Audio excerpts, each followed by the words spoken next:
Nocturnal animals का story और ending explanation video मैं ऑलरेडी निकाल चुका हूं। अगर तुमने वो वीडियो नहीं देखा है और इंटरेस्टेड हो तो उसको जाके देख लो, क्योंकि इस वीडियो में हम बात करेंगे कुछ हिडन डिटेल्स, ईस्टर एग्स और सिंबोलिज्म्स के बारे में जो मूवी में भरे पड़े हैं। और एक बार में तुमको मूवी तो समझ आ जाएगी, बट तुम मूवी के इन नुआंसेस को मिस कर दोगे, सटल डिटेल्स को मिस कर दोगे। तो आज इन्हीं के बारे में बात करेंगे ताकि फिल्म की थीम्स और कैरेक्टर्स का हमको ज्यादा आइडिया लग सके। एडवर्ड की जो नॉवेल है वो एक तरीके से ट्रोजन हॉर्स का काम करती है, ताकि वो सूजन को यह एहसास दिला सके कि उसके बिट्रेयल की वजह से एडवर्ड को कितना दुख पहुंचा था। जो बुक में वायलेंट इवेंट्स होते हैं टोनी हेस्टिंग्स के साथ, वो इस चीज को मिमिक करते हैं कि एडवर्ड को कैसा फील हुआ था जब सूजन ने उस पर चीट किया था। स्पेशली वो मोमेंट जब सूजन ने एडवर्ड से बिना पूछे उसके अनबॉर्न चाइल्ड को अबॉर्ट करा दिया था। जब सूजन को पहली बार एडवर्ड की मैन्यूस्क्रिप्ट मिलती है और जब वो उसको खोल रही होती है तो उसको पेपर कट हो जाता है। ये मोमेंट बहुत इजी है मिस करना, बट ये बहुत सिग्निफिकेंट है और इसका मतलब ये है कि एडवर्ड जो पेन इन्फ्लिक्ट करना चाह रहा था सूजन पर अपनी राइटिंग की वजह से,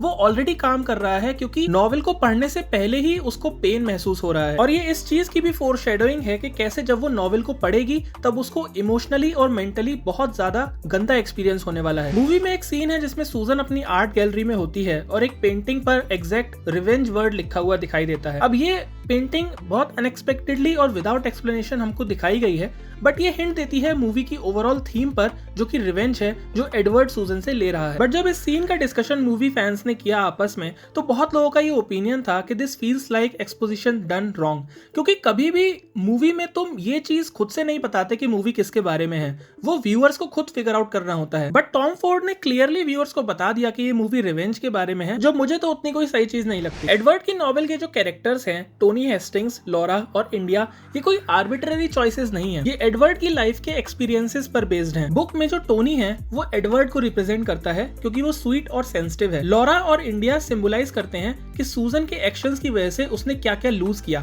एक वाइफ और एक किड। उस बुक के जो विलन्स हैं वो सूजन को रिप्रेजेंट करते हैं कि कैसे उन्होंने पेन और सफरिंग इन्फ्लिक्ट की मेन कैरेक्टर पर, मतलब टोनी पर, और ये बताते हैं उसके बिट्रेयल और एबॉर्शन के बारे में। जो बाकी के दो कैरेक्टर्स हैं वो हटन और सूजन की मदर को रिप्रेजेंट करते हैं। जो डिटेक्टिव बॉबी है वो एक्चुअली वॉइस है एडवर्ड के हेड के अंदर की, जो उसको कॉन्स्टेंटली बता रही है कि अब तुमको भोला बनकर नहीं रहना है, बल्कि सिचुएशन को फेस करना है। अब नॉवेल में कुछ ऐसी चीज है जो रियल वर्ल्ड में भी अपीयर होती हैं, जैसे कि वो काउच जिसमें लॉरा और इंडिया की बॉडी मिलती है, वो सेम काउच है जिसपे सूजन को बैठे हुए दिखाया गया है जब सूजन और एडवर्ड की लड़ाई हो रही होती है। फाइनल ब्रेकअप सीन में जो कार यूज हुई है वो सेम कार है जो रे ड्राइव करता है to push Tony Hastings out of the road. और लॉरा का जो नेकलेस है जिसपे क्रॉस बना हुआ है वो सेम नेकलेस है जो सूजन वियर करती है। पूरी मूवी के दौरान हमको सूजन एक ऐसी कैरेक्टर दिखाई गई है जो इंसोम्निया से सफर करती है। इंसोम्निया का मतलब रात में ना सो पाना, और ये फिल्म के टाइटल से भी बहुत ज्यादा अलाइन करता है, क्योंकि नॉकटर्नल एनिमल्स का मतलब होता है ऐसे जानवर जो रात में एक्टिव रहते हैं, और सूजन की रेस्टलेस स्टेट इसी को मिरर करती है। सूजन का इंसोम्निया इस बात को भी सिंबलाइज करता है कि वो अपने पास्ट डिसीजंस को एस्केप नहीं कर पा रही है। मूवी की जो सिनेमेटोग्राफी है वो भी बहुत ज्यादा कमाल की है,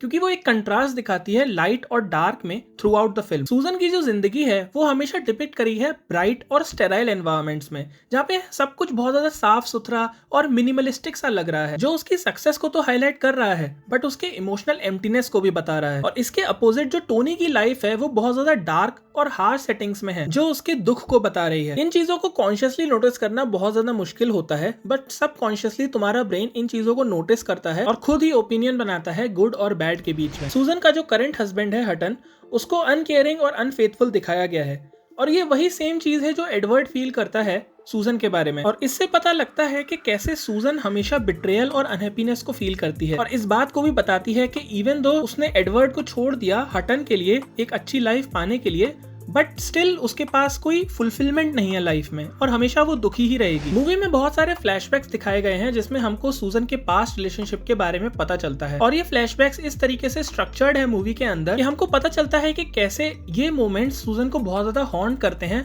और ये भी रियलाइज करवाते हैं कि उसने क्या चीज खो दी। टोनी की वाइफ एंड डॉटर लॉरा और इंडिया की डेथ ये सिंबलाइज करती है कि एडवर्ड को कैसा लगा होगा अपने अनबॉर्न चाइल्ड और अपनी उस फैमिली को खोकर जो उसने सूजन के साथ सोच रखी थी। और लॉरा और इंडिया की जो डेथ है वो भी इसीलिए इतनी वायलेंट है क्योंकि एडवर्ड ने जो पेन फील किया था सूजन के एक्शंस की वजह से वो भी बहुत ज्यादा वायलेंट और इमोशनल था। नॉवेल की बहुत ही ज्यादा ब्लीक सी एंडिंग होती है जिसमें टोनी खुद ही मर जाता है बट रिवेंज लेने में सक्सेसफुल होता है। ये आइडिया इस चीज को मिरर करता है कि सूजन कभी भी पीस और रिडेम्पशन फाइंड नहीं कर पाएगी अपने बिट्रेयल के बाद। और क्योंकि नॉवेल को पढ़ने के बाद भी कोई सॉल्यूशन नहीं मिलता इसलिए एडवर्ड ये तो इंश्योर कर देता है कि सूजन अपनी पूरी लाइफ इसी बिट्रेयल और इरिवर्सिबल डैमेज के वेट को लेकर चलेगी। मूवी के फाइनल सीन में जब सूजन एडवर्ड से मिलने रेस्टोरेंट में जा रही होती है तो वो अपनी वेडिंग रिंग हटा देती है। उसका ये एक्ट सिंबलाइज करता है कि कैसे वो हटन से अपने आप को डिटैच करना चाह रही है और एडवर्ड में क्लोजर ढूंढ रही है। जब वो रेस्टोरेंट में बैठी होती है तो वो बिल्कुल अकेली होती है। ये चीज उसके आइसोलेशन और लोनलीनेस को बताती है